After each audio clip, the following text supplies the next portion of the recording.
The blood-red horizon swallowed the sun, as Lucas Patterson rode into what remained of the wagon train, his hand hovering near his Colt revolver. Bodies lay scattered among the smoldering ruins, victims of what appeared to be a brutal raid.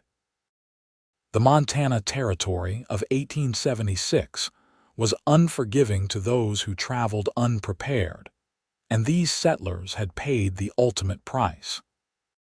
Lucas dismounted, his weathered boots crunching on the scorched earth as he surveyed the carnage, looking for survivors or anything worth salvaging before nightfall claimed the land.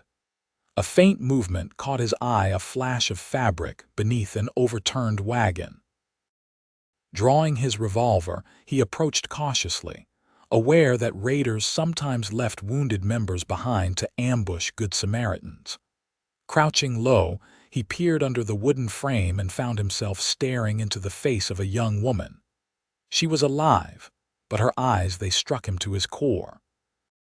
They were open yet unseeing, like twin pools of emptiness, devoid of hope or life despite her beating heart. "Madam," Lucas whispered, holstering his weapon and reaching for her. "Can you hear me?" She didn't respond, didn't even flinch when his calloused hand touched her shoulder. Her dress was torn and soiled with dirt and blood, though none of it appeared to be her own. He gently pulled her from beneath the wagon, noticing how she offered no resistance, like a doll with severed strings. "You'll see morning again, I promise," he said softly, unsure if his words reached her. Something about her vacant stare made his chest tighten. He'd seen that look before in soldiers after particularly brutal battles, a mind retreated so far inward it might never find its way back. The woman was breathing, but barely present. Her auburn hair hung in tangled waves around a face that might have been beautiful before shock had drained it of expression. Lucas estimated she was in her early 20s, though the ordeal had aged her in ways years alone could not. "My name's Lucas," he continued, speaking as one would to a spooked horse. "Lucas Patterson. I'm going to get you somewhere safe before nightfall." He scanned the horizon, calculating. His own homestead was a half-day's ride, but Nevada City was closer 3 hours if they pushed hard. The mining town wasn't exactly civilized, but it had a doctor and a hotel where she could rest.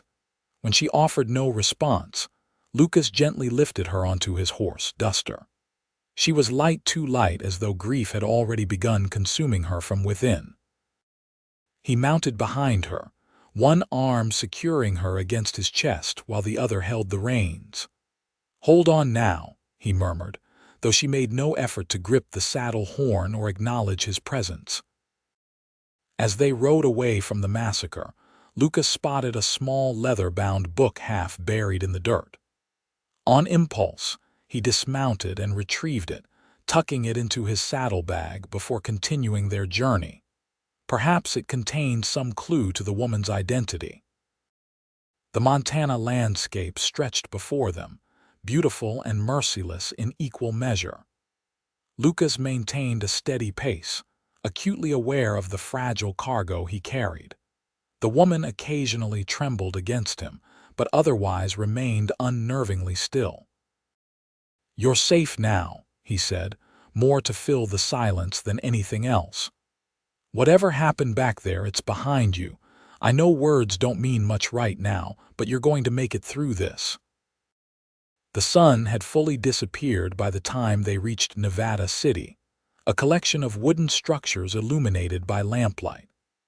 Despite the late hour, the saloon was alive with raucous laughter and piano music, a stark contrast to the silent woman in his arms. Lucas guided Duster directly to the doctor's modest home at the edge of town. He dismounted first, then carefully lifted the woman down, carrying her to the door. She felt even lighter now, as though she'd somehow diminished during their journey. "Doctor." Raymond Wilson answered after the third knock, his spectacles perched precariously on his nose and his shirt rumpled from sleep. His eyes widened at the sight of Lucas cradling the unresponsive woman. "What in God's name, Patterson?" the doctor asked, stepping aside to let them enter. "Found her at a wagon train massacre about 15 miles east," Lucas explained, carrying her to the examination table as directed. "Everyone else was dead. She's not wounded that I can tell, but she hasn't spoken or really moved since I found her." The doctor's weathered hands moved efficiently, checking for injuries while Lucas explained the circumstances. The woman stared at the ceiling, making no response to the doctor's gentle questions or probing fingers. "No physical injuries beyond some bruising and minor cuts," Dr. Wilson confirmed. "But her mind," he sighed heavily. "Sometimes when people witness unspeakable things, they retreat inward. The body survives while the spirit hides." "Will she recover?" Lucas asked, surprising himself with how much he cared about the answer. "Hard to say. Some come back in hours, others in days." "Some never do." The doctor glanced at Lucas. "She needs a safe place, consistent care. I can keep her here tonight, but my surgery isn't suitable for long-term recovery." Lucas ran a hand through his sandy hair, considering his options. His homestead was isolated but peaceful. He had a spare room, plenty of food, and his nearest neighbor, Mrs. Holloway, could help with womanly matters. "I'll take her to my place tomorrow," he decided. "Unless someone comes looking for her. Did she have any identification?" "Nothing that I can see," Dr. Wilson replied. "No wedding ring either." Lucas remembered the book he'd recovered. "I found this near her." He retrieved the journal from his saddlebag and opened it. Inside, on the first page, a name was written in elegant script, "Property of Josephine Evans." "Josephine," Lucas said softly, looking at the unresponsive woman. For the briefest moment, he thought her eyes flickered toward the sound of her name, but it might have been his imagination. "I'll need supplies," he said, turning to the doctor. "Anything that might help her condition, doctor." Wilson nodded thoughtfully. "Rest and security are most important. Speak to her normally, even if she doesn't respond. Read to her, perhaps from her own journal if it seems appropriate. Familiar things might help draw her back." Lucas nodded, oddly committed to this woman's recovery. Perhaps it was because he hadn't been able to save anyone else from that wagon train. Or perhaps there was something in those empty eyes that spoke to him in a language he couldn't quite understand, but somehow recognized. "I'll return in the morning," Lucas said, his gaze lingering on Josephine's still form. "First light." He left the doctor's office and headed to the general store, convincing the owner to open despite the late hour. Lucas purchased women's necessities, additional food supplies, and a soft blanket that seemed like something a lady might appreciate. The shopkeeper's wife added a hairbrush and some lavender soap to his purchases, refusing additional payment. "For the poor dear," she insisted, her eyes full of concern. Word traveled fast in small towns like Nevada City. Lucas secured a room at the hotel for himself, though he barely slept. His mind kept returning to those empty eyes and the promise he'd made. "You'll see morning again," he had told her. He hoped it wasn't an empty promise. At dawn, Lucas returned to the doctor's office to find Josephine exactly as he had left her, though someone had cleaned her face and changed her into a simple cotton nightgown with a dress laid out for traveling. "Mrs. Wilson helped get her decent," the doctor explained. "She took some water in the night but hasn't spoken. I've prepared some powders for sleep if she becomes agitated." He handed Lucas a small paper packet. "Mix with water only if necessary." Lucas thanked him and settled the bill, adding extra for Mrs. Wilson's assistance. When it came time to leave, he found himself speaking to Josephine as though she could respond. "Miss Evans, I'm taking you to my home. It's about 6 hours' ride from here. You'll be safe there while you recover." He paused, feeling foolish yet compelled to continue. "I've prepared a room for you. It gets good morning light. With Dr. Wilson's help, Lucas got Josephine dressed and seated on Duster. The doctor had fashioned a simple travois that could be attached to Lucas's horse if Josephine couldn't maintain the riding position. But for now, she seemed able to sit upright with Lucas supporting her. They left Nevada City as the town was coming to life, drawing curious glances from early risers. Lucas ignored them, focused entirely on the journey ahead, and the woman whose weight now seemed familiar against him. As they rode, Lucas found himself telling Josephine about his life. It felt strange at first, conversing with someone who offered no response, but gradually became comforting. He told her about his ranch, the 20 acres he'd claimed after the war, the cabin he'd built with his own hands, and the small herd of cattle he was slowly building. "It's not much," he admitted, "but it's peaceful. Good land, fresh water, the kind of place where a person can heal." Around midday, they stopped by a creek to rest and water Duster. Lucas helped Josephine down and sat her in the shade of a cottonwood tree. He offered her water, holding the canteen to her lips. To his surprise, she drank, her throat working reflexively. "That's good," he encouraged, hope flickering inside him. "Real good, Josephine." For lunch, he had simple provisions: jerky, hard biscuits, and dried apples from his saddlebag. He softened a biscuit in water and offered small pieces to Josephine, who accepted them mechanically, chewing and swallowing without apparent awareness. As he tended to her, Lucas studied her features more carefully. Her face was oval with high cheekbones and a delicate nose. Her lips, though chapped from exposure, were naturally full. But it was her eyes that captivated him, not because of their current emptiness, but because he could see they were a remarkable shade of green, like spring grass after rain. He found himself wondering what they would look like filled with life instead of void.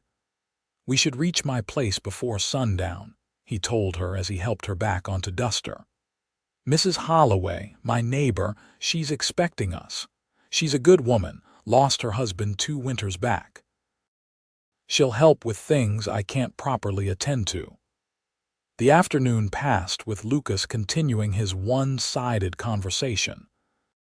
He described the changing seasons in Montana, his favorite fishing spot on the creek that ran through his property, and the family of foxes that had made a den near his woodpile last spring. "I let them stay," he confessed. "Probably not wise, but the kits were entertaining to watch. Reminded me that even out here alone, there's life all around." As the sun began its descent, they crested a hill, and Lucas's homestead came into view. It wasn't grand, a sturdy log cabin with a stone chimney, a small barn, a corral, and a chicken coop. Smoke curled from the chimney, indicating Mrs. Holloway had arrived as promised to prepare for their return. "That's home," Lucas said, a note of pride in his voice. "Not what you're probably used to, judging by your hands in that journal, but it's safe." As they approached, the door to the cabin opened and Mrs. Holloway emerged. She was a stout woman in her 50s with iron-gray hair and kind eyes that missed nothing. She watched their approach with hands planted firmly on her hips. "Brought company, I see," she called as they rode into the yard. "Mrs. Holloway, this is Miss Josephine Evans," Lucas said, dismounting before carefully helping Josephine down. "Miss Evans, Mrs. Holloway." The older woman's expression softened as she took in Josephine's vacant stare and docile demeanor. "Oh, you poor lamb," she murmured. "Let's get you inside and settled." Together, they guided Josephine into the cabin, which consisted of a main room with a fireplace, a small kitchen area, Lucas's bedroom, and the spare room he had prepared for her. It was simple but clean, with a narrow bed covered with a patchwork quilt, a small chest of drawers, and a window that overlooked the eastern hills. Mrs. Holloway took charge immediately. shooing Lucas out while she helped Josephine wash and change into a nightgown. Lucas used the time to stable Duster and bring in the supplies he'd purchased in Nevada City. When Mrs. Holloway finally emerged from the bedroom, her expression was grave. "That girl's been through something terrible," she said quietly. "Her body's here, but her spirit's wandering. My grandmother used to call it soul sickness, seen it before in women who have lost everything." Lucas nodded, having witnessed similar states among fellow soldiers. "The doctor said to talk to her normally, give her time." "That's about right," Mrs. Holloway agreed. "I've made some broth." She took a few spoonfuls. "I'll come by daily to help with her personal needs, but you'll need to do the rest, talking to her, reading to her, making sure she eats and drinks." "I can manage," Lucas assured her, though uncertainty gnawed at him. He was a solitary man by nature, more comfortable with cattle than conversation. "I know you can, Lucas Patterson. You've got a good heart under all that gruffness." She patted his arm. "I've left stew on the stove for you. I'll return in the morning." After Mrs. Holloway departed, Lucas checked on Josephine. She lay in bed, staring at the ceiling, her hands resting limply at her sides. The lamplight softened her features, making her look younger and more vulnerable. "I'll be just in the next room if you need anything," he told her, feeling awkward. "Try to get some rest." That night, Lucas slept fitfully, listening for any sound from Josephine's room. Twice he rose to check on her, finding her exactly as he'd left her, eyes open, staring upward. It unnerved him to think she might not sleep at all, her mind trapped in whatever horror she had witnessed. The next morning, Lucas rose at dawn as usual. He stoked the fire, prepared coffee, and sliced bread for toasting before checking on his guest. To his surprise, Josephine's eyes were closed, her breathing deep and regular. Relief washed over him. Sleep was healing, the doctor had said. Lucas went about his morning chores quietly, feeding the chickens and his small herd of cattle. When he returned to the cabin, he found Josephine awake, her empty gaze now directed toward the window where morning light streamed in. "Morning, Miss Evans," he said, keeping his voice casual as the doctor had advised. "Hope you slept well. I've got breakfast nearly ready." He helped her sit up, propping pillows behind her back, and brought her a cup of watered-down coffee sweetened with honey. She accepted it without resistance, her fingers closing automatically around the mug when he placed it in her hands.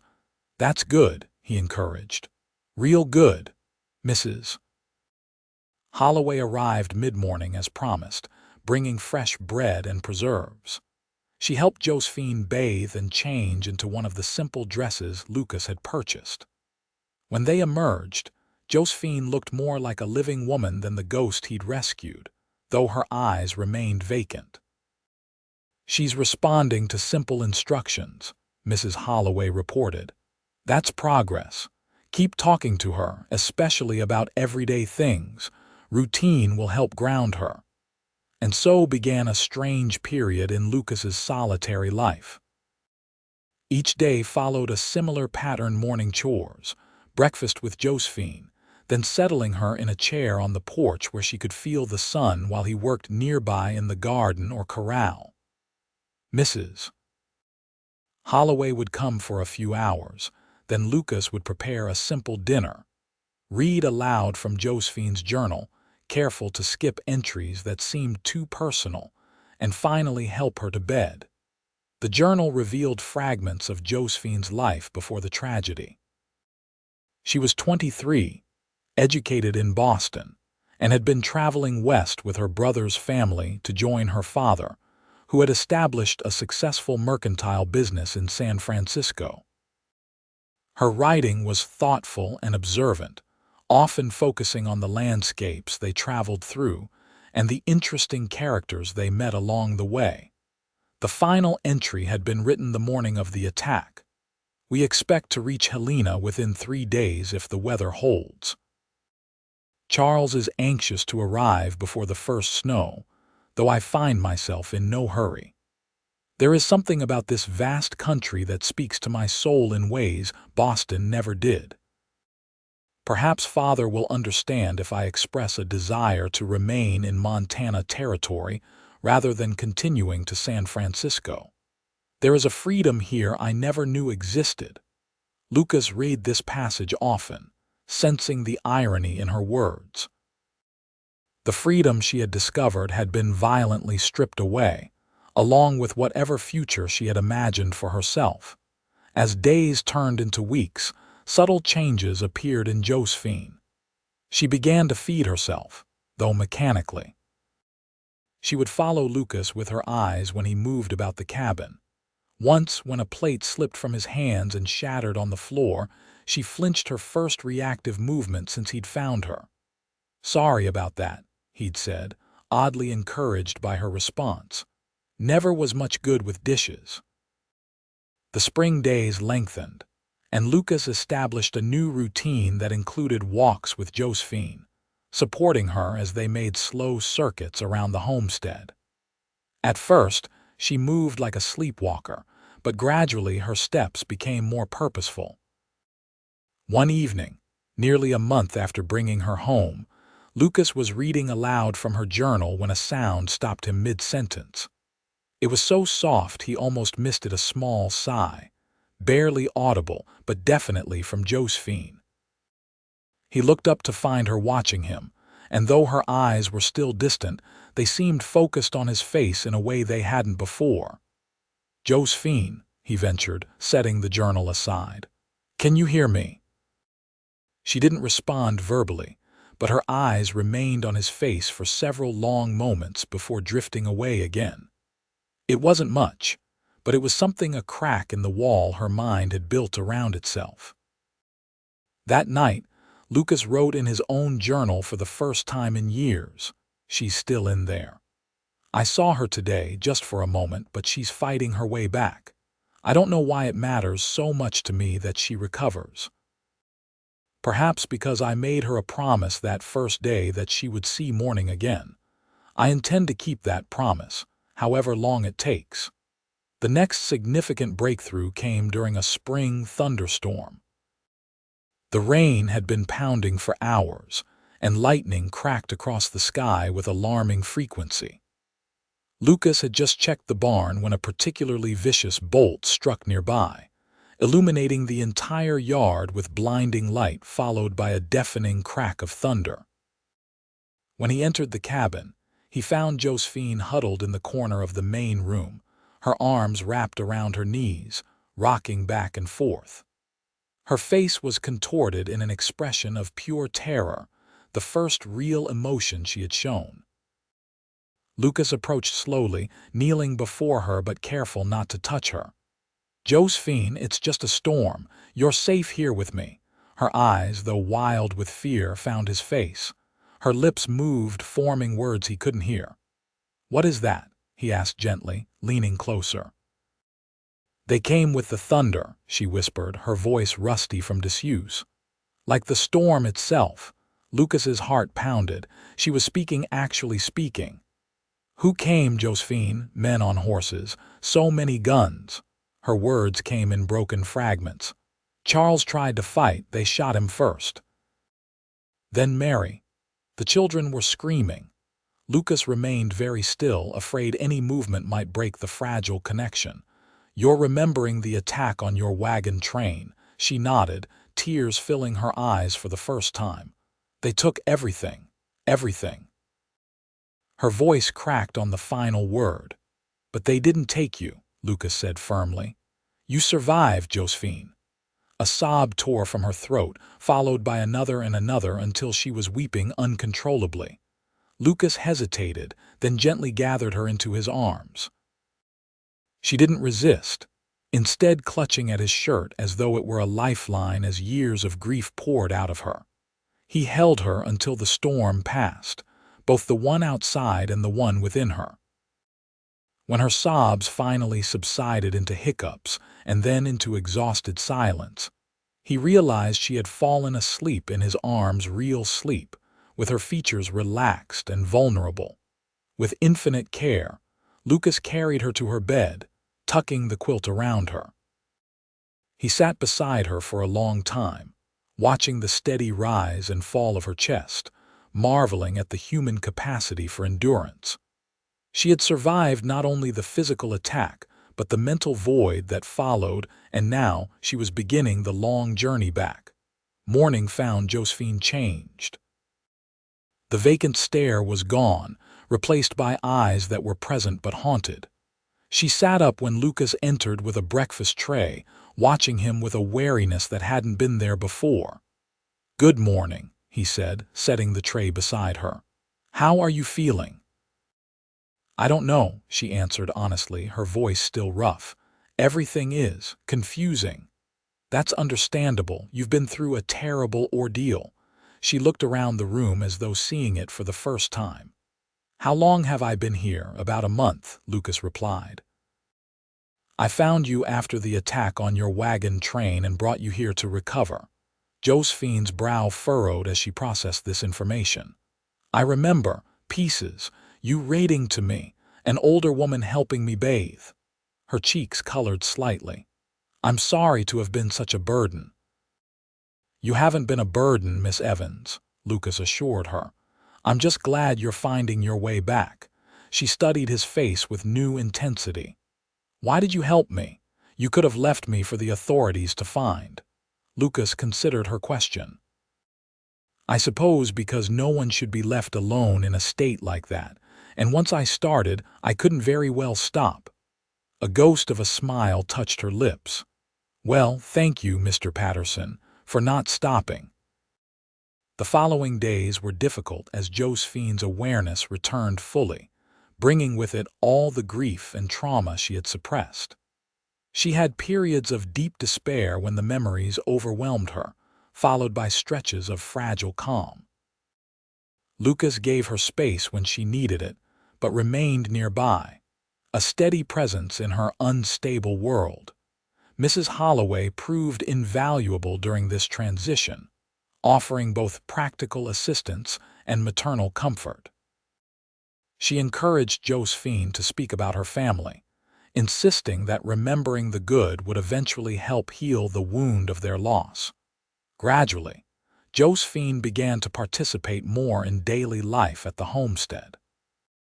She insisted on helping with meals, proved to be skilled with needle and thread, and eventually asked if she might tend to the small vegetable garden Lucas had started.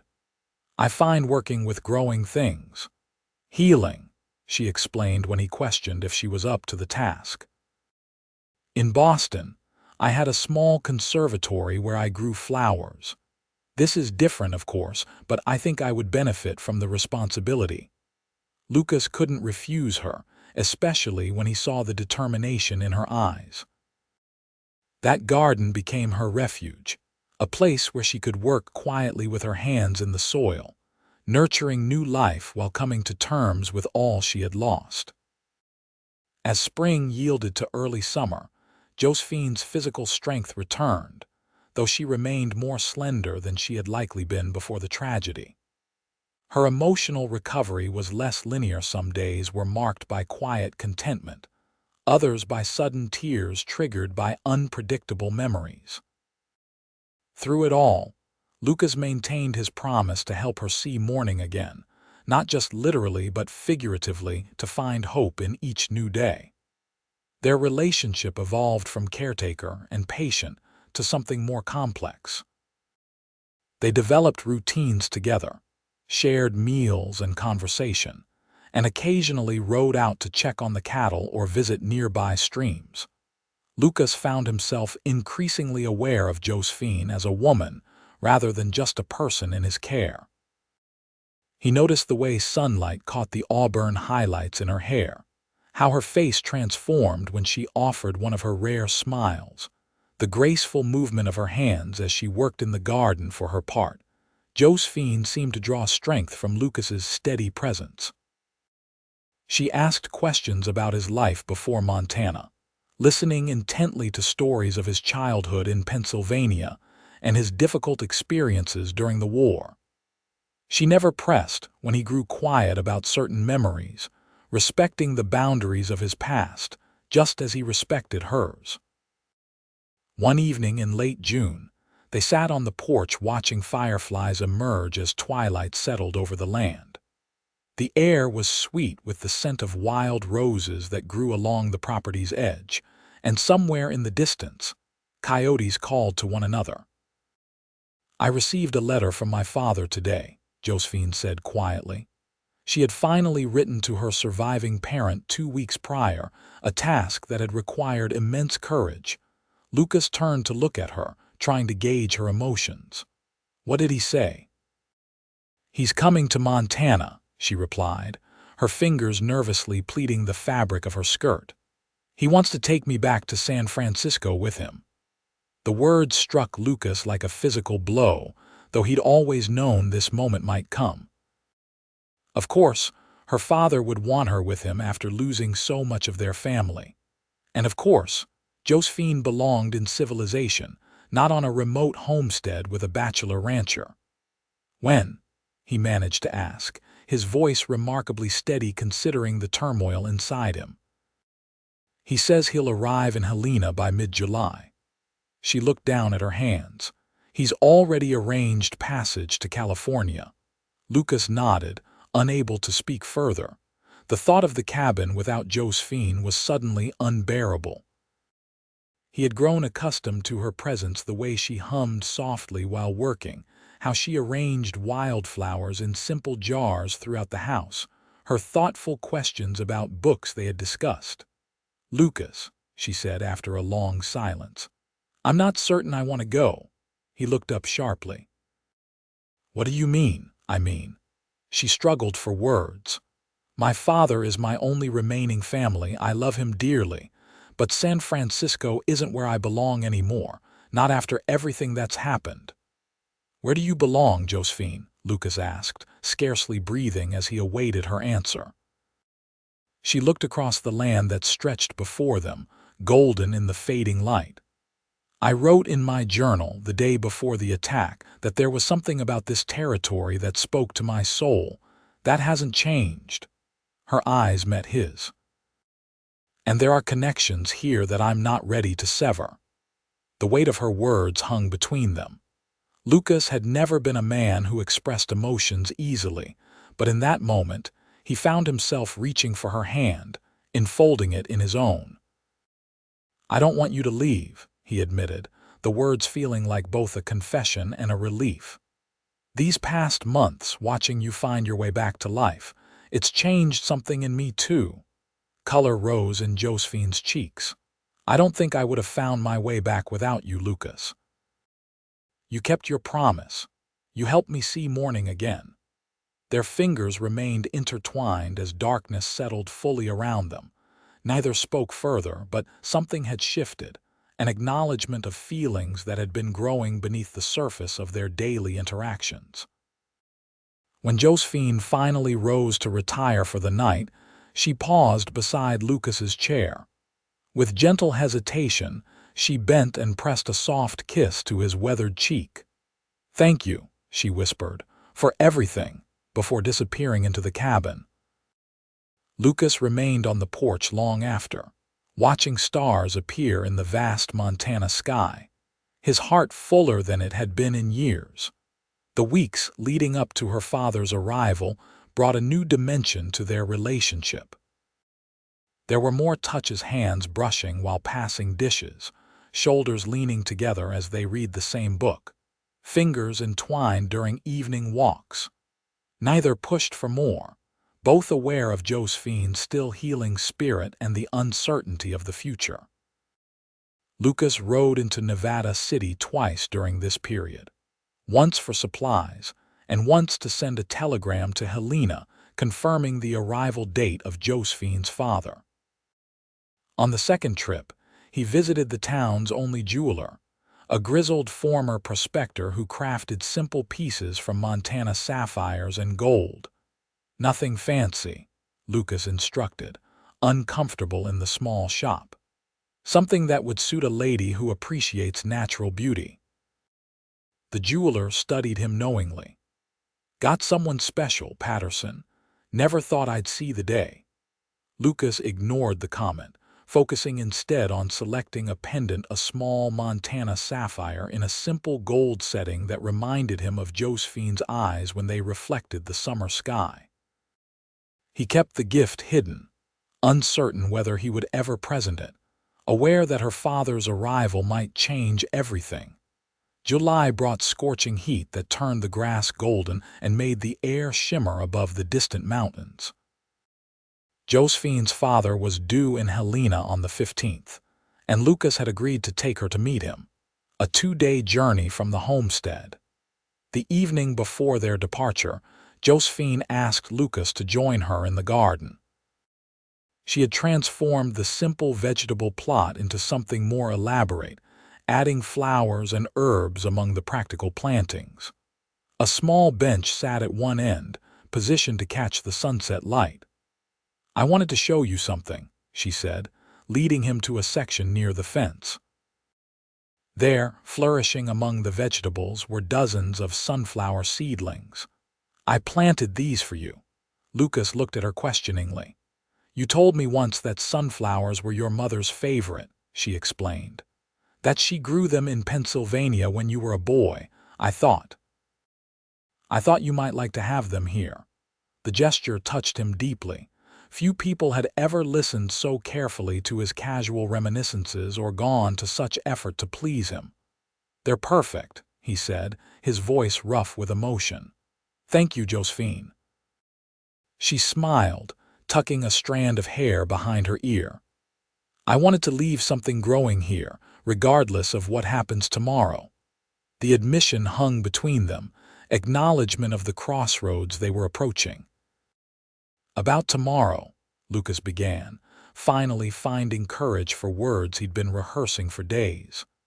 "Before we reach Helena, before you see your father and have to make any decisions, I want you to know something." Josephine's eyes widened slightly, but she remained silent, waiting. "These past months with you have been the most meaningful of my life," he continued, forcing himself to maintain eye contact despite his discomfort with such declarations.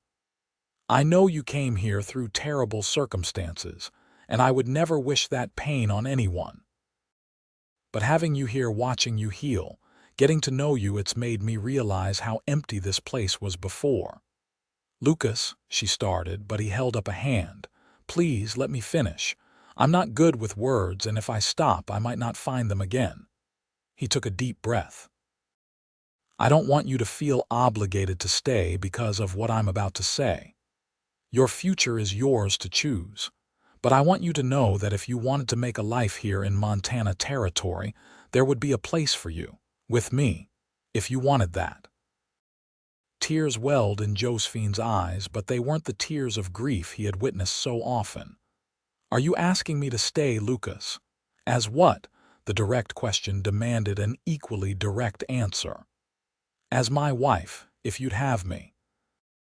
Though I know it's too soon, and you have your father to consider, and 1,000 reasons why a refined woman like yourself shouldn't tie herself to a rough rancher with little to offer." "Stop," she interrupted, stepping closer and placing her fingers gently against his lips. "You have everything to offer. You gave me back my life when I thought it was over. You showed me patience and kindness when I was broken. You saw value in me when I was empty." She lowered her hand, replacing her fingers with her lips in a brief, gentle kiss that nonetheless sent warmth cascading through Lucas's entire body. "I don't need to wait until tomorrow or see my father to know my own heart," she continued, her voice steady despite the tears on her cheeks.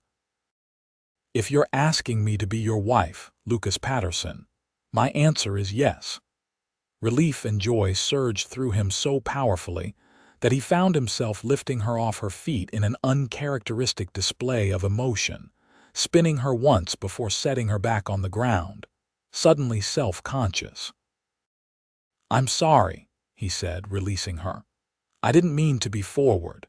Josephine laughed, a sound so rare and beautiful that it momentarily stunned him. "I believe we're well past concerns about being forward, Lucas." She took his hands in hers, her expression growing more serious. But we still need to meet my father tomorrow. He deserves to know his daughter is alive and well, even if I won't be returning with him. And he deserves to meet the man who saved me, who I intend to marry." Lucas nodded, a new anxiety replacing his previous uncertainty. Meeting Josephine's father, a successful businessman from San Francisco, was intimidating, but he would face much worse to secure a future with her. That night, Lucas retrieved the sapphire pendant from its hiding place and left it on Josephine's pillow with a simple note: "For the woman who brought light back into my life." The journey to Helena the next day was filled with a mixture of anticipation and nervousness.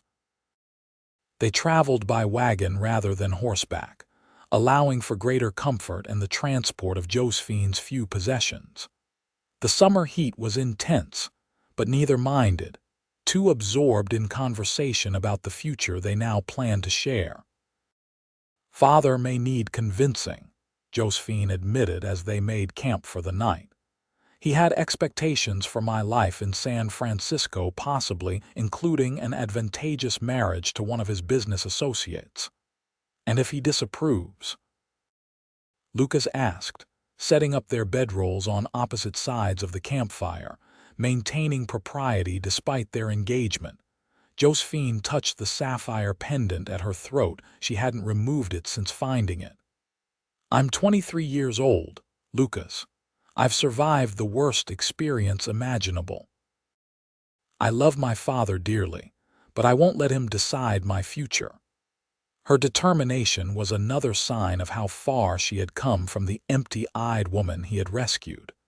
The Josephine before him now was strong in ways she probably never knew she could be. They reached Helena by midday on July 15th, a bustling town that made Nevada City look like a mere outpost. The territorial capital was growing rapidly, with impressive stone buildings rising alongside traditional wooden structures. Josephine had arranged to meet her father at the International Hotel, one of Helena's finest establishments. As they approached the imposing building, Lucas felt increasingly out of place in his practical ranch clothes and dusty boots. "You look fine," Josephine assured him, reading his thoughts as she often seemed able to do. "Besides, Father will care more about your character than your attire." The lobby of the International Hotel gleamed with polished wood and brass fixtures. Josephine approached the front desk, inquiring about Josephine Evans. The clerk directed them to a private dining room where her father awaited. Josephine squeezed Lucas's hand once before they entered. "Remember, no matter what happens in there, my decision is made." The man who rose from the table as they entered was tall and distinguished, with silver-threaded dark hair and the same striking green eyes as his daughter. His expression transformed from polite interest to shock, and then overwhelming emotion as he recognized Josephine. "My God," he breathed, crossing the room in quick strides. "Josephine, my darling girl." Father and daughter embraced, both weeping openly. Lucas stood back, allowing them this moment of reunion, acutely aware of the grief that bound them. Josephine Evans had lost his son, daughter-in-law, and grandchildren in the attack that had nearly claimed Josephine as well. When they finally separated, Josephine turned toward Lucas with tears still streaming down her face. "Father, this is Lucas Patterson. He found me after the attack and has been caring for me these past months. He saved my life in every way a life can be saved."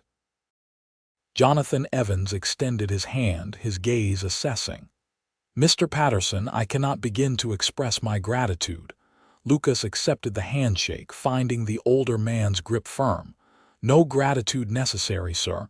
Anyone would have done the same." "I rather doubt that," Evans replied.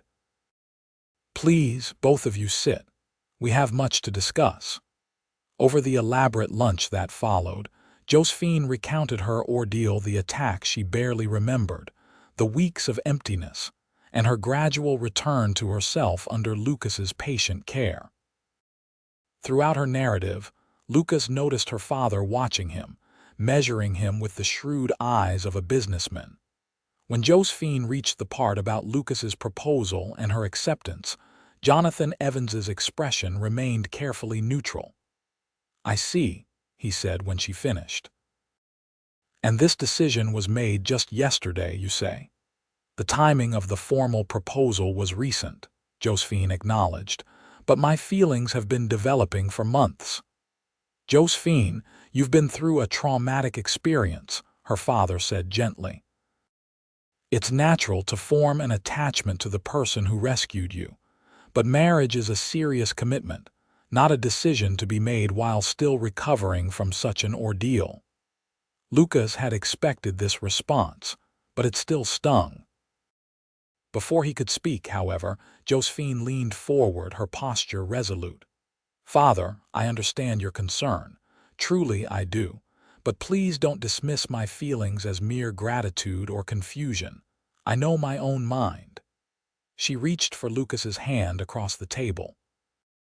"What I feel for Lucas grew slowly, through daily interactions and shared experiences. It's real and enduring." Jonathan Evans sighed, turning his attention to Lucas. "And you, Mr. Patterson, what are your intentions toward my daughter? She was raised in comfort, educated in the finest schools. Your homestead, while I'm sure it's adequate, cannot provide the lifestyle she's accustomed to." It was a fair question, one Lucas had asked himself repeatedly. "You're right, sir. I can't offer Josephine the material comforts she knew in Boston or might have in San Francisco. What I can offer is an honest life, hard work, and complete devotion to her happiness. The homestead is modest now, but it's growing. I have plans to expand the herd, build a larger house in time. And if she's unhappy there, if the isolation proves too difficult after the novelty wears off, then we would find another solution," Lucas answered simply. "My commitment is to Josephine, not to a particular piece of land." Jonathan studied him for a long moment before turning back to his daughter. "You always were stubborn, even as a child," he said, his tone softening. "Your mother was the same way, knew her own mind and wouldn't be swayed once it was made up." "Is that a compliment, father?" Josephine asked, a small smile playing at her lips. "Perhaps." He sighed again, then reached into his coat pocket, retrieving a small leather folder. "I had planned to use this as an inducement to bring you back to San Francisco. Now I suppose it might serve as a wedding present instead." He slid the folder across the table. Josephine opened it, her eyes widening. "Father, this is the deed to 500 acres adjoining Mr. Patterson's homestead," Jonathan confirmed. "I purchased it sight unseen after receiving your letter, thinking it might persuade you to at least visit San Francisco if you knew you had property to return to in Montana." Lucas stared at the document in disbelief. 500 acres would transform his modest ranch into one of the largest in the territory. "I can't accept this, sir," he said automatically. "It's far too generous." "It's not for you, Mr. Patterson," Jonathan corrected, though his tone held no malice. "It's for my daughter, her dowry, if you will, though I expect you to make good use of it together." Josephine looked from the deed to her father with tears in her eyes. "Does this mean you approve?" "It means I recognize that you've inherited your mother's clear-sightedness along with her stubbornness," Jonathan replied. "If Mr. Patterson is the man you've chosen, then I trust your judgment. Though I would request that the wedding be delayed long enough for me to get to know my future son-in-law properly." "Of course," Josephine agreed quickly. "We hadn't set a date. And I would appreciate the opportunity to know you better as well, sir," Lucas added sincerely. Whatever his initial impressions of Jonathan Evans, the man was Josephine's father and clearly cared deeply for her welfare. "Excellent."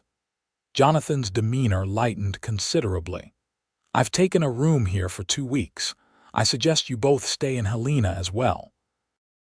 There are matters to discuss, legal arrangements regarding the property, planning for your future, and of course, the memorial service. Josephine's expression clouded. Memorial service? For Charles and his family, Jonathan confirmed gently. I've arranged it for Sunday at the church here. I thought you might want to say goodbye properly. Josephine nodded, tears filling her eyes again. Yes, of course. Lucas squeezed her hand, offering silent support. This was another hurdle in her recovery, one he would help her face just as he had the others. The following 2 weeks in Helena were a whirlwind of activity. Jonathan insisted on paying for comfortable accommodations for both Josephine and Lucas, though in separate wings of the hotel in accordance with propriety. They met daily for meals and long conversations during which Jonathan subtly but thoroughly evaluated Lucas's character, intelligence, and future prospects. For his part, Lucas found himself genuinely liking Josephine's father. Beneath the polished exterior of a successful businessman was a man of integrity who had worked his way up from humble beginnings, not unlike Lucas's own. You remind me somewhat of myself at your age, Jonathan confessed one evening as they shared brandy while Josephine rested in her room. I had nothing but determination when I met Josephine's mother. She came from a good Boston family who thought I wasn't nearly good enough for her. How did you overcome their objections? Lucas asked. I proved them wrong, Jonathan said simply. Year after year, I proved them wrong. Eventually, they had to acknowledge that their daughter had chosen wisely after all. He swirled the amber liquid in his glass. I suspect you'll do the same. The memorial service for Charles Evans and his family was a somber affair, attended primarily by Jonathan, Josephine, Lucas, and a few territorial officials who had known Charles through business dealings. Josephine wept openly but maintained her composure, her hand firmly clasped in Lucas's throughout the service. This helps, she told Lucas afterward as they walked back to the hotel. Having a place to say goodbye, even if they're not really buried here, it makes it feel more finished. The final night before their planned return to the homestead, Jonathan hosted a small dinner in a private room at the hotel. He presented Josephine with several trunks of new clothing and household items, practical gifts to help establish her new life. And this, he said, handing her a velvet box, was your mother's. I've been saving it for you. Inside was an elegant gold band set with 3 small diamonds. Her wedding ring, Josephine breathed, touching it reverently. She would want you to have it now, Jonathan said, his voice thick with emotion. To start your own family tradition. He turned to Lucas, extending his hand. Take care of her, Mr. Patterson. She's all I have left in this world. Lucas accepted the handshake, meeting the older man's gaze directly. I give you my word, sir. The journey back to the homestead felt different, the beginning of something rather than an uncertain interlude. They traveled with a second wagon filled with Josephine's new possessions and plans for expanding the ranch, using the additional acreage. Father says he'll visit again in the fall, Josephine said as they neared home. He wants to see how we've settled in before winter makes travel difficult. Lucas nodded, grateful for Jonathan's acceptance, but more focused on the woman beside him and the future they were building together. We'll be ready for him, Mrs. Holloway greeted their return with characteristic practicality, helping Josephine organize her new belongings while offering opinions on everything from the placement of furniture to the timing of the wedding. Fall would be sensible, she declared. After harvest, but before the heavy snows. Gives you time to prepare properly, but doesn't leave you waiting forever. Josephine agreed, and plans were set for an October wedding. The intervening months were filled with work expanding the garden, beginning construction on additions to the cabin. and preparing for the increased cattle herd Lucas planned to acquire with part of Jonathan's investment. Word of their engagement spread through the scattered community.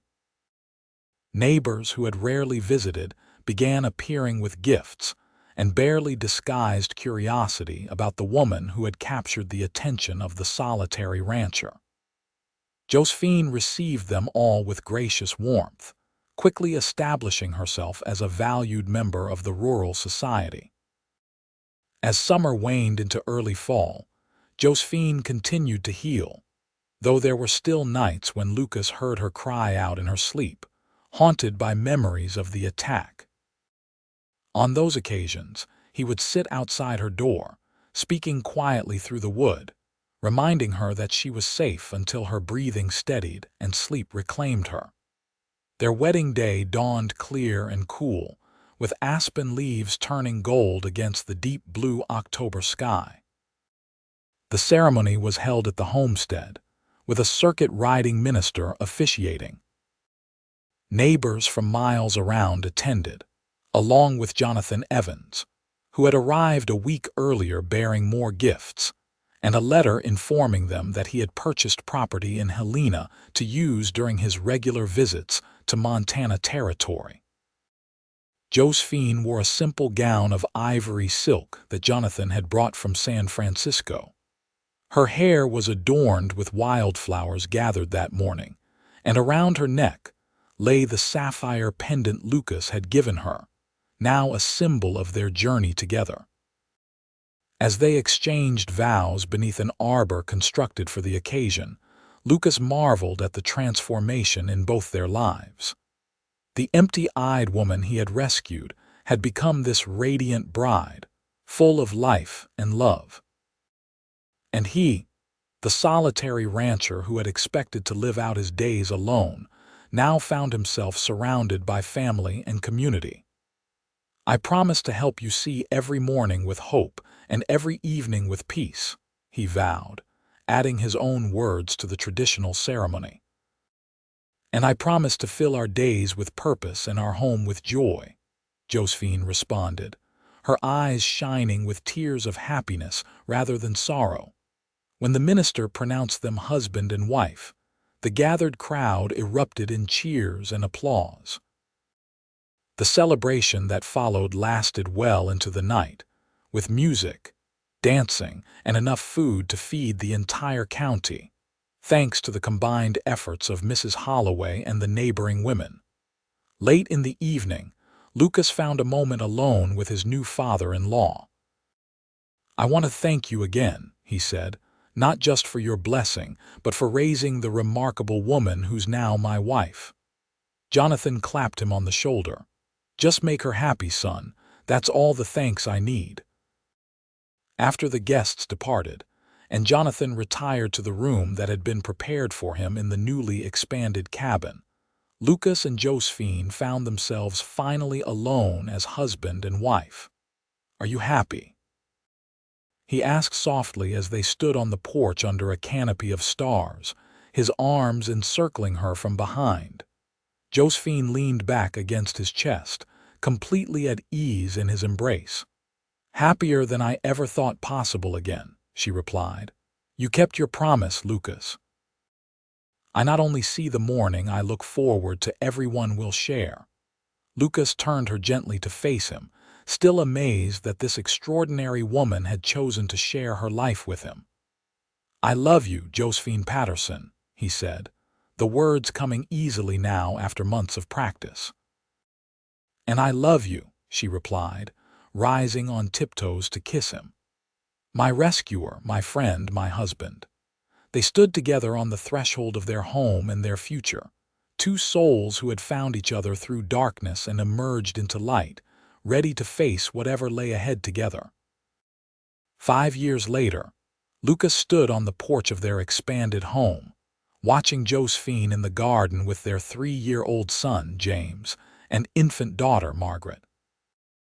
The homestead had grown into a prosperous ranch, with a herd of over 200 cattle, hired hands to help with the work, and a reputation throughout the territory for quality stock. Josephine Evans visited regularly, doting on his grandchildren and bringing news from San Francisco along with books and small luxuries that made life on the frontier more comfortable. He had never remarried, but had found purpose in expanding his business interests into Montana territory, often consulting with Lucas on new ventures.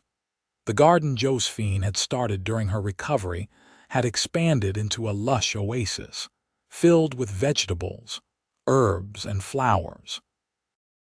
The sunflowers she had planted for Lucas now grew in abundance every summer, their bright faces following the sun across the sky. As Lucas watched his wife show their son how to pull a carrot from the rich soil, he reflected on the journey that had brought them to this moment. The empty-eyed woman he had found amid destruction had become the center of a thriving family and community. The promise he had made that day, "You'll see morning again," had been fulfilled beyond anything he could have imagined. Josephine looked up, catching his gaze across the yard. She smiled, that radiant expression that still took his breath away, and gestured for him to join them. Lucas stepped off the porch and walked toward his family, toward the future they continued to build together, one morning at a time.